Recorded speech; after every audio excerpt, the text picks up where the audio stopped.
Pondicherry ഡയറീസിന്റെ final എപ്പിസോഡിലേക്ക് എല്ലാവർക്കും സ്വാഗതം. അതിമനോഹരമായ കണ്ടൽക്കാടുകളുടെ ഇടയിലൂടെയുള്ള ഒരു ബോട്ട് യാത്ര, വഴിയരികിലെ രസകരമായ കാഴ്ചകൾ കണ്ടാലോ?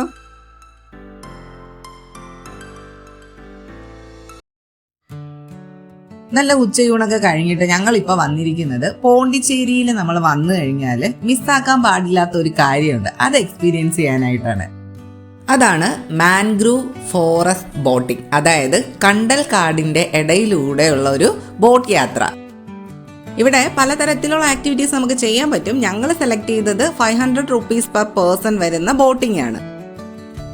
ടിക്കറ്റും കൊണ്ട് നമ്മൾ ബോട്ട് കയറുന്ന സ്ഥലത്തേക്കാണ് പോകുന്നത്. കുറച്ച് ദൂരം നടക്കാനായിട്ടുണ്ട്. 1 hour ആണ് ഇവർ ഈ ബോട്ടിങ്ങിന് പറയുന്ന ഒരു ടൈം എന്ന് പറയുന്നത്. നമ്മളിങ്ങനെ ഉള്ളിൽ നടന്നു തുടങ്ങുമ്പോൾ തന്നെ സൈഡിൽ മാൻഗ്രൂവ് ചെടികൾ, മീൻസ് കണ്ടൽ ചെടികളൊക്കെ നമുക്ക് കാണാനായിട്ട് പറ്റുന്നുണ്ട്. പിന്നെ ഫോട്ടോ എടുക്കാനായിട്ടുള്ള കുറച്ച് സ്പോട്ടുകളൊക്കെ ഉണ്ട്. തിരിച്ചു വരുമ്പോൾ നമുക്ക് അതൊക്കെ നോക്കാം. ഈ ബോട്ട് ഹൗസിന്റെ ലൊക്കേഷൻ ഞാൻ ഡിസ്ക്രിപ്ഷനിൽ കൊടുത്തിരിക്കാവേ. ഈ ബോട്ട് യാത്രയിൽ 2-3 സ്ഥലങ്ങളുടെ സൈറ്റ് സീയിങ്ങും കൂടെ ഉൾപ്പെടുത്തിയിട്ടുണ്ട്. അതും ഒരു ഹൈലൈറ്റ് ആണ്. ഓൾറെഡി അവിടെ കുറച്ച് പേരൊക്കെ വെയിറ്റ് ചെയ്തിരിക്കുന്നുണ്ട്. നമ്മുടെ ബോട്ട് വരാൻ വേണ്ടിയിട്ടാണ്. അതാ നമ്മുടെ പോകാനുള്ള ബോട്ട് വന്നിട്ടുണ്ട്. അങ്ങനെ ഞങ്ങൾ കയറാൻ വേണ്ടിയിട്ട് പോയപ്പോഴാണ് ഞാൻ ഇതുവരെ കണ്ടിട്ടില്ലാത്ത എന്തോ ഒരു തരം ഞണ്ട് അവിടെ കുറേ ഉണ്ട്. നമുക്കിനി പോയിട്ട് വന്നിട്ട് ഇതൊക്കെ ഒന്ന് വിശദമായിട്ട് നോക്കാം.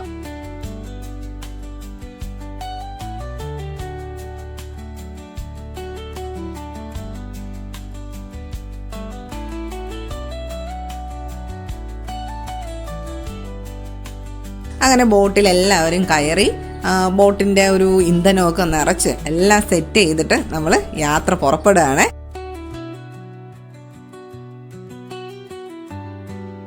നമ്മുടെ സ്വന്തം തിരുവനന്തപുരത്ത് പൂവാറ് നിങ്ങളെല്ലാം കേട്ടിട്ടുണ്ടായിരിക്കും. അവിടെ നമ്മൾ സിമിലർ ആയിട്ടുള്ള ഒരു ബോട്ടിങ് മുന്നേ ചെയ്തിരുന്നേ. ഇവിടെ എന്താണ് അതിൽ നിന്ന് വ്യത്യസ്തമായിട്ട് അനുഭവം നമുക്ക് ഉണ്ടാവുക എന്നറിയാൻ വേണ്ടിയിട്ട് ഞങ്ങൾ എക്സൈറ്റഡ് ആയിട്ട് ഇങ്ങനെ കാത്തിരിക്കുകയാണ്. ഈവനിങ് ടൈം ആയതുകൊണ്ട് അധികം വെയിലൊന്നുമില്ല, നല്ല കാറ്റൊക്കെ ഉണ്ട്. അടിപൊളിയാട്ടോ, നല്ല രസമായിട്ടാണ് നമ്മുടെ ഈ ബോട്ടിങ് അനുഭവം പോയിക്കൊണ്ടിരിക്കുന്നത്. നിങ്ങൾക്ക് എല്ലാവർക്കും തന്നെ അറിയായിരിക്കും, സാധാരണ ഈ കായലിൻ്റെ സൈഡിൽ അല്ലെങ്കിൽ കടലും കായലും കൂടെ മെർജ് ചെയ്യുന്ന അഴിമുഖങ്ങളുടെ സൈഡിൽ അങ്ങനെയുള്ള ചതുപ്പ് ആയിട്ടുള്ള സ്ഥലങ്ങളിലായിരിക്കും ഈ കണ്ടൽ ചെടികൾ കാണുന്നത്. അപ്പോൾ ഈ കണ്ടൽ ചെടികൾ ഗ്രൂപ്പായിട്ട് വളരുന്ന ആ ഒരു എക്കോസിസ്റ്റത്തിനെയാണ് കണ്ടൽ കാടുകൾ എന്ന് പറയുന്നത്. യാത്രക്കാരെയൊക്കെ ഒന്ന് എൻ്റർടൈൻ ചെയ്യിക്കാൻ വേണ്ടിയിട്ടാണെന്ന് തോന്നുന്നു ചേട്ടൻ ആ ബോട്ടിനെ അങ്ങോട്ടും ഇങ്ങോട്ടൊക്കെ ചരിച്ച് മറിച്ച് വളരെ രസകരമായിട്ടാണ് പിന്നെ മുന്നോട്ട് പോയത്, സ്പീഡും കൂട്ടി. അങ്ങനെ നമ്മുടെ യാത്ര രസകരമായിട്ട് മുന്നോട്ട് പോയിക്കൊണ്ടിരിക്കുകയാണ്. അപ്പം ഞാനിങ്ങനെ ഓർക്കുമായിരുന്നു ഈ കണ്ടൽക്കാടുകളുടെ ഒരു പ്രാധാന്യത്തെ പറ്റി. നമ്മുടെ ഭൂമിയിലെ തന്നെ ഏറ്റവും ജൈവ സമ്പന്നമായിട്ടുള്ള ഒരു എക്കോസിസ്റ്റം എന്ന് പറയുന്നത് ഈ കണ്ടൽക്കാടുകളിലാണ്. ഈ കണ്ടൽക്കാടുകളുടെ മറ്റൊരു പ്രാധാന്യം എന്ന് പറയുന്നത് അതിന് കാർബൺ ഡൈ ഓക്സൈഡിനെ വളരെ നന്നായിട്ട് ആഗിരണം ചെയ്യാനും സ്റ്റോർ ചെയ്ത് വെക്കാനുമുള്ള കപ്പാസിറ്റി ഉണ്ട്. അതുകൊണ്ട് തന്നെ ക്ലൈമറ്റ് ചേഞ്ചിനെ വളരെ നല്ല രീതിയിൽ ഇമ്പാക്റ്റ് ചെയ്യാനായിട്ട് ഇവയ്ക്ക് സാധിക്കും. അങ്ങനെ നമ്മുടെ ആദ്യത്തെ പോയിന്റിൽ നമ്മൾ ഇറങ്ങാൻ പോവാണ്. കണ്ടില്ലേ, ഒത്തിരി ബോട്ടുകളുണ്ട്. ഇതിപ്പോൾ ഒരു ബോട്ട് ഹൗസിൽ നിന്നുള്ളതായിരിക്കത്തില്ല, പല പല ബോട്ട് ഹൗസിൽ നിന്ന് ഉള്ള ബോട്ടുകളായിരിക്കും ഇവിടെ ഇപ്പോൾ വന്നിട്ടുള്ളത്. അരിക്കമേട് എന്ന ഒരു ചരിത്ര പ്രധാനമായിട്ടുള്ള ഒരു സ്ഥലത്താണ് നമ്മളിപ്പോൾ വന്നിട്ടുള്ളത്. 1937 കാലഘട്ടങ്ങളിൽ ഇവിടെ താമസിച്ചിരുന്ന ഗ്രാമവാസികളായ കുട്ടികൾ കളിക്കുന്നതിനിടയിൽ മണ്ണിൽ നിന്ന് പ്രത്യേകതരം കുറച്ച് സാധനങ്ങളൊക്കെ കിട്ടി. അങ്ങനെയാണ് ഇൻഡോ ഫ്രഞ്ച് ഗവേഷകർ ഈ ഒരു സ്ഥലത്ത് എന്തോ പ്രത്യേകതയുണ്ടെന്ന് മനസ്സിലാക്കി ഗവേഷണം ആരംഭിച്ചത്. നമ്മളിപ്പോൾ ഈ കാണുന്ന പൊട്ടിപ്പൊളിഞ്ഞ ബിൽഡിംഗ് ഇല്ലേ, ഇതുൾപ്പെടെ ആ ഒരു എക്സ്കവേഷൻ പ്രൊജക്റ്റിലൂടെയാണ് കണ്ടുപിടിക്കാനായിട്ട് സാധിച്ചത്. പഠനങ്ങൾ പറയുന്നതെന്ന് വെച്ചാൽ ഇവിടെ നിന്ന് ഇൻഡോ റോമൻ വാണിജ്യ ബന്ധങ്ങളുടെയും കൾച്ചറൽ റിലേഷൻഷിപ്പിനെയും വെളിപ്പെടുത്തുന്ന രീതിയിലുള്ള ഒത്തിരി ചരിത്രാവശിഷ്ടങ്ങൾ കണ്ടെത്തിയിട്ടുണ്ടെന്നാണ്. അങ്ങനെ വാണിജ്യ ആവശ്യങ്ങൾക്കായിട്ട് യൂസ് ചെയ്തിരുന്ന ഒരു പോർട്ട് അല്ലെങ്കിൽ ഈ സാധനങ്ങളൊക്കെ സ്റ്റോർ ചെയ്ത് വെക്കാൻ പറ്റിയ ഒരു ബിൽഡിംഗ് ആയിട്ടാണ് ഇന്ന് ഈ കാണുന്ന പൊട്ടിപ്പൊളിഞ്ഞ ബിൽഡിംഗ് യൂസ് ചെയ്തിരുന്നത് എന്നാണ് പറയപ്പെടുന്നത്. അങ്ങനെ നമ്മൾ വീണ്ടും ബോട്ടിൽ കയറി അടുത്ത ഡെസ്റ്റിനേഷനിലേക്ക് പോവുകയാണേ.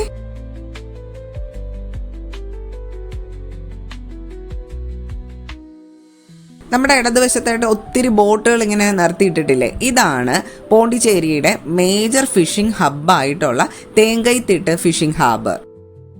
നമ്മുടെ ബോട്ട് യാത്രയിലെ നെക്സ്റ്റ് സൈറ്റ് സീയിങ് പോയിന്റ് എന്ന് പറയുന്നത് ഇതാണ്. ഫിഷിങ്ങും അതുമായിട്ട് ബന്ധപ്പെട്ടിട്ടുള്ള ആക്ടിവിറ്റീസ് ചെയ്ത് ഉപജീവനം നടത്തുന്ന ഒത്തിരി പേര് ഈ ഒരു ഹാർബറിനെ ചുറ്റിപ്പറ്റി ജീവിക്കുന്നുണ്ട്. കൂടാതെ ഇതൊരു നല്ല ടൂറിസ്റ്റ് അട്രാക്ഷൻ ആയിട്ടുള്ള ഒരു പ്ലേസ് കൂടെയാണ്. നല്ല ഭംഗിയല്ലേ ബോട്ട് ഇങ്ങനെ നിരത്തിയിട്ടിരിക്കുന്ന കാണാനായിട്ട്. നമുക്കതിൻ്റെ ഒരു വിസിബിലിറ്റി നന്നായിട്ട് കിട്ടാൻ വേണ്ടിയിട്ട് നമ്മുടെ ബോട്ട് എന്ത് ചെയ്തെന്ന് കുറച്ച് സ്ലോ ചെയ്തിട്ടാണ് ആ ഒരു സ്ഥലം പാസ് ചെയ്ത് പോയത്. അവിടെ കണ്ടില്ലേ, പുരുഷന്മാരും സ്ത്രീകളും കുട്ടികളും ഉൾപ്പെടെ എല്ലാവരും തന്നെ ആ ഒരു ജോലിയിൽ ഏർപ്പെട്ടിരിക്കുകയാണ്.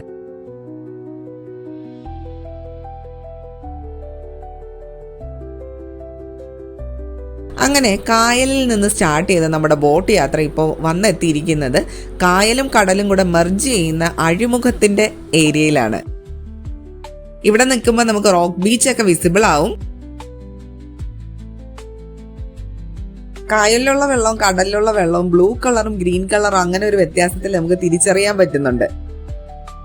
പിന്നെ ശക്തമായിട്ടുള്ള തിരയുള്ളത് കാരണം നമുക്ക് കൂടുതൽ അടുത്തേക്ക് പോകാൻ പറ്റുന്നില്ല എന്ന് പറഞ്ഞിട്ട് ബോട്ട് തിരിച്ചു പോയി. ഇന്നും ട്രഡീഷണൽ ആയിട്ടുള്ള രീതിയിൽ തന്നെ മത്സ്യബന്ധനം നടത്തുന്ന ഒത്തിരി ആളുകൾ ആ ഒരു പ്രദേശത്തുണ്ട്.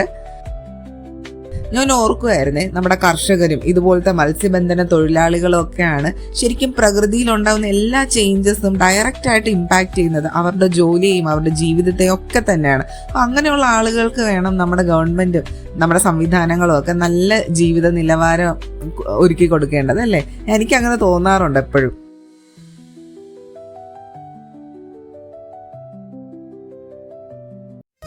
അങ്ങനെ അഴിമുഖവും കടലും ഒക്കെ പിന്നിട്ട് നമ്മൾ വീണ്ടും ശാന്തമായിട്ട് കിടക്കുന്ന ഈ ഒരു കായൽ പരപ്പിലൂടെ പോയിക്കൊണ്ടിരിക്കുകയാണ്.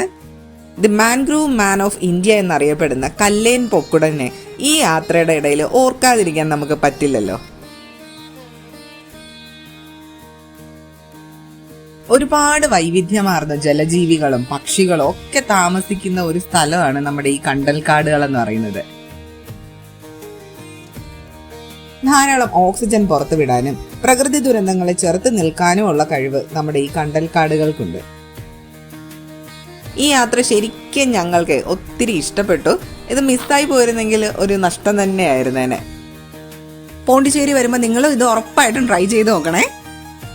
അങ്ങനെ നമ്മൾ ബോട്ടിങ് കഴിഞ്ഞ് ഇറങ്ങിയപ്പോഴേ നേരത്തെ കണ്ടില്ലേ അതുപോലത്തെ ഞണ്ടുകൾ, പക്ഷെ ഇത് 100 കണക്കിന് ഞണ്ടുകളുണ്ട്. ഇതിപ്പോൾ മഞ്ഞ കളറുണ്ട്, ഓറഞ്ച് കളറുണ്ട്, ബ്രൗൺ കളറുണ്ട്. നല്ല രസമാട്ടോ. ഞാൻ പെട്ടെന്നൊന്ന് ഗൂഗിൾ ചെയ്ത് നോക്കി എന്താണ് ഇതെന്ന് അറിയാൻ വേണ്ടിയിട്ട്. അപ്പോൾ ഈ ചതുപ്പ് പ്രദേശങ്ങളിൽ കാണുന്ന ഈ ടൈപ്പ് ഞണ്ടുകളെ ഫിഡ്ലർ ക്രാബ് എന്നാണ് പറയുന്നത്. അതിലെ മെയിൽ ക്രാബുകൾക്കാണ് നമ്മൾ ഈ കാണുന്ന പോലെ ഫ്രണ്ടിലത്തെ ക്ലോ എന്ന് വെച്ചാൽ ഈ ഇറുക്കുന്ന ഭാഗമില്ലേ കൈ, അത് ഒരു ക്ലോ നോർമൽ സൈസും ആയിരിക്കും, ഒന്ന് വലുതുമായിരിക്കും. നിങ്ങൾക്ക് കാണാൻ പറ്റുന്നില്ല ഈ വീഡിയോയിൽ, ഒത്തിരി അങ്ങനത്തെ ക്രാബ്സ് ഉണ്ട്. അങ്ങനെ ഞണ്ടുകളുടെ രസകരമായിട്ടുള്ള കാഴ്ചകളൊക്കെ കുറച്ച് നേരം കണ്ടു നിന്ന ശേഷം ഫോട്ടോ സ്പോട്ടിൽ നിന്ന് കുറച്ച് ക്ലിക്കൊക്കെ എടുത്ത് ഞങ്ങൾ ഇറങ്ങുവാണേ. അവിടുന്ന് നമ്മൾ നേരെ പോകുന്നത് ഈഡൻ ബീച്ചിലേക്കാണ്. പോണ്ടിച്ചേരിയിലെ ഞങ്ങളുടെ last destination most probably Eden beach തന്നെയാണ്. ഒരുപാട് ആക്ടിവിറ്റീസ് ചെയ്യാൻ പറ്റുന്ന ഒരു ബീച്ചാണ്. ചുന്നാബർ ബാക്ക് വാട്ടേഴ്സ് അടുത്ത് തന്നെ ഉള്ളതിൻ്റെ ഒരു വൈബുണ്ട്. പിന്നെ കുറേ തെങ്ങും തോപ്പുകളുണ്ട്. അങ്ങനെ നല്ല രസമാണ്. പോണ്ടിച്ചേരിയിൽ നിന്ന് 10 കിലോമീറ്റർ ഡിസ്റ്റൻസ് ആണ് ഇവിടെ എത്താനായിട്ടുള്ളത്. നമ്മുടെ പാരഡൈസ് ബീച്ചിന്റെ അടുത്തായിട്ട് വരും. ഒരുപാട് ടൂറിസ്റ്റുകൾ വന്നു പോകുന്ന ഒരു പ്ലേസ് ആണ് കേട്ടോ ഇത്. കൂടാതെ ഈഡൻ ബീച്ചിന് ഒരു പ്രത്യേകത എന്ന് പറയുന്നത് ഫൗണ്ടേഷൻ ഫോർ എൻവയോൺമെന്റൽ എഡ്യൂക്കേഷന്റെ ബ്ലൂ ഫ്ലാഗ് സർട്ടിഫിക്കേഷൻ കിട്ടിയിട്ടുണ്ട്. ഈ സർട്ടിഫിക്കേഷൻ കിട്ടുക എന്ന് വെച്ചാൽ പൊല്യൂഷൻ കൺട്രോളിൽ, വേസ്റ്റ് മാനേജ്മെന്റിൽ, വാട്ടർ ക്വാളിറ്റി, സേഫ്റ്റി ഇങ്ങനെയുള്ള പല മാനദണ്ഡങ്ങൾക്കും അവരൊരു റേഞ്ച് നിശ്ചയിച്ചിട്ടുണ്ട്. അത് കടക്കുന്നവർക്ക് മാത്രമാണ് ഇങ്ങനെ ഒരു സർട്ടിഫിക്കേഷൻ കിട്ടുന്നത്. നമുക്കിവിടെ നിന്ന് നേരെ മഹാബലിപുരം പോകാനുണ്ട്. അതുകൊണ്ട് തന്നെ കമ്പാരിറ്റീവ്ലി കുറച്ച് സമയം നമ്മൾ ഇവിടെ ഈ ബീച്ചിൽ സ്പെൻഡ് ചെയ്തുള്ളൂ.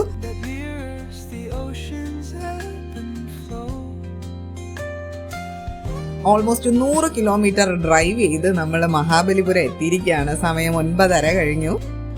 അപ്പോൾ നമ്മൾ ജസ്റ്റ് അവിടെ ഒരു റൂം എടുത്തു, ഫ്രഷപ്പായി, ലഗേജൊക്കെ വെച്ച് നമ്മൾ ഒന്ന് ആ ബീച്ച് സൈഡിലൊക്കെ ഒന്ന് നടന്നിട്ട് വരാമെന്ന് വിചാരിച്ചു. ഫുഡൊക്കെ കഴിക്കണം. സോ ഇന്നത്തെ വീഡിയോ ഈ ഒരു രാത്രിയിൽ വ്ളോഗോടുകൂടി നിർത്തുവാണ്.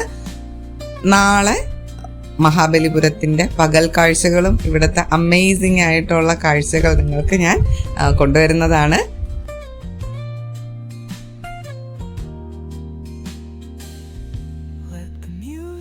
ബീച്ചിലേക്ക് പോയപ്പോൾ അവിടെ ഈ മറ്റേ ബലൂൺ ഗെയിം നടക്കുന്നുണ്ട്. അത് നമ്മളെ കണ്ടപ്പോൾ ഒന്ന് ചെയ്യാവോ എന്ന് ചോദിച്ചു. അവസാനം 6 5 വിച്ചു, പൊട്ടിച്ചു ബലൂണ്.